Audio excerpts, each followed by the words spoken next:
NATO यानी north Atlantic treaty organisation, जिसमें America, France, Germany, Britain समेत दुनिया के 32 विकसित देश शामिल हैं। नाटो आज इसलिए चर्चा में है क्योंकि नाटो में शामिल देशों ने अपने रक्षा बजट को दोगुना करने का ऐलान किया है।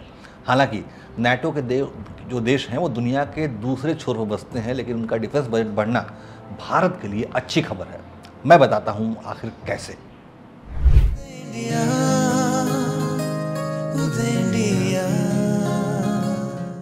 नमस्कार, उदय डेस्क में स्वागत है आपका। मैं हूं अंशुमान आनंद। दुनिया भर में हथियारों की नई होड़ शुरू हो चुकी है क्योंकि नाटो देशों ने अपना डिफेंस बजट दोगुना करने का ऐलान कर दिया है। ऐसे में दुनिया के ये 32 देश अब जमकर हथियारों की खरीदारी करने वाले हैं, जिसकी वजह से भारतीय हथियार निर्माता कंपनियों की पौ-बारह होने वाली है, क्योंकि इस समय दुनिया के सबसे भरोसेमंद और सबसे किफ़ायती हथियार सिर्फ और सिर्फ भारतीय कंपनियों के पास हैं, जिनकी ताकत पूरी दुनिया ने ऑपरेशन सिंदूर के दौरान देख ली है।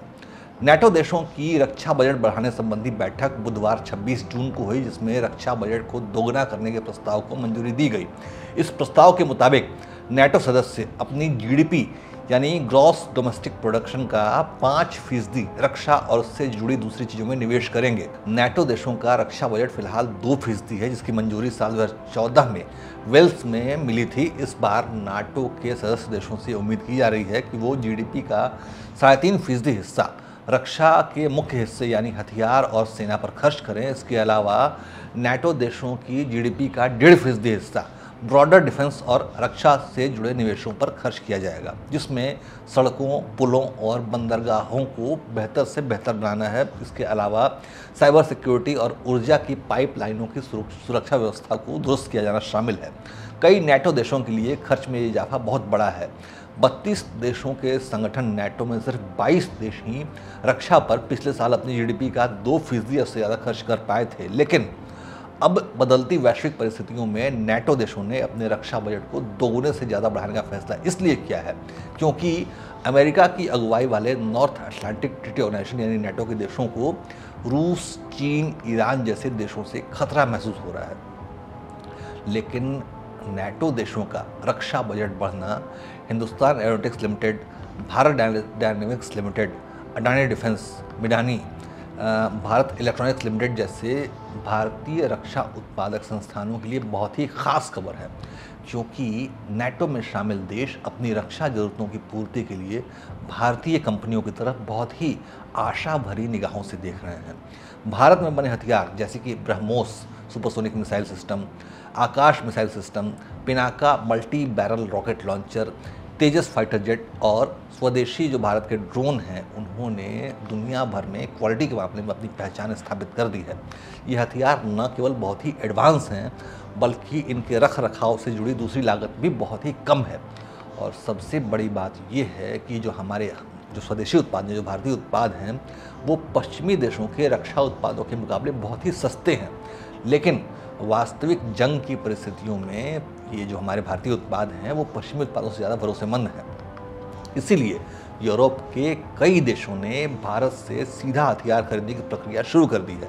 भारत की रक्षा कंपनियों और सरकारी संस्थानों ने अब यूरोप, अफ्रीका और दक्षिण अमेरिका के रक्षा बाजार में गहरी पैठ बना ली है। हाल ही में भारत ने फिलीपींस को ब्रह्मोस मिसाइल की पहली खेप भेजी है। इसके अलावा वियतनाम, इंडोनेशिया, ब्राज़ील और कई यूरोपीय देशों से भी बातचीत चल रही है। कई देश अभी भी भारतीय हथियार और मिसाइलें खरीदने के लिए कतार में खड़े हैं, और जब नाटो देश भारत से हथियारों की खरीद शुरू कर देंगे तो इससे भारत को न केवल अरबों डॉलर की कमाई होगी, बल्कि डिफेंस प्रोडक्शन के क्षेत्र में भी क्रांति आ जाएगी और हमारे देश में नौकरियों की ये बहार होगी, क्योंकि डिफेंस प्रोडक्शन में लाखों नई नौकरियां पैदा होंगी। प्रत्यक्ष रूप से फैक्ट्रियों में और अप्रत्यक्ष रूप से सप्लाई चेन, लॉजिस्टिक्स और रिसर्च के डेवलपमेंट के काम में रोजगार के लाखों मौके पैदा होंगे। ये भारत को वैश्विक ताकत बनाने की दिशा में एक बड़ा कदम होगा।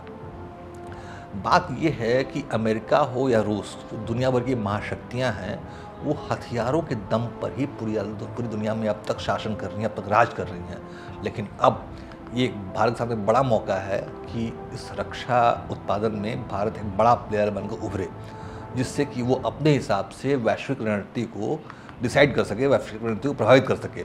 पारंपरिक रूप से नेटो देश अमेरिका, जर्मनी, फ्रांस, ब्रिटेन जैसे अपने पड़ोसियों से ही हथियार खरीदते आ रहे हैं, लेकिन हाल के वर्षों में लागत बढ़ने और डिलीवरी में देरी होने की वजह से ये नेटो देश अब नए विकल्पों की तरफ देख रहे हैं। नेटो के देश रूस और चीन जैसे बड़े हथियार उत्पादकों से हथियार बिल्कुल नहीं खरीद सकते, क्योंकि नेटो की स्थापना ही चीन और रूस के खिलाफ जंग लड़ने के लिए हुई है। ऐसे में नेटो देशों के लिए इनसे हथियार खरीदना रणनीतिक और राजनीतिक रूप से असंभव है। इसी वजह से भारत रक्षा खरीद के क्षेत्र में एक भरोसेमंद सस्ता विकल्प बनकर उभरा है। हमारा देश यानी जो भारत है वो फिलहाल दुनिया के 80 से ज़्यादा देशों को हथियार बेच रहा है। पिछले 11 सालों यानी मात्र 4017 दिनों में ही देश के डिफेंस एक्सपोर्ट में 34 गुना की बढ़ोतरी हुई है और अब रक्षा मंत्रालय ने साल 2029 तक हमारे देश के रक्षा निर्यात को 50,000 करोड़ रुपए तक ले जाने का महत्वाकांक्षी लक्ष्य तय कर रखा है। लेकिन नेटो देशों द्वारा अपना रक्षा बजट दोगुना करने के बाद उम्मीद है कि भारत द्वारा रक्षा उत्पादों का निर्यात 50,000 करोड़ को भी पार कर सकता है। इस उम्मीद की वजह से ही नेटो देशों का रक्षा बजट बढ़ने के बाद भारतीय डिफेंस कंपनियों के शेयर चढ़ने लगे हैं, क्योंकि ये देश के सामने एक बड़ा मौका है अपनी वक़्त को, अपनी ताकत को, अपने डिफेंस प्रोडक्शन को स्थापित करने का। जय हिंद, जय भारत।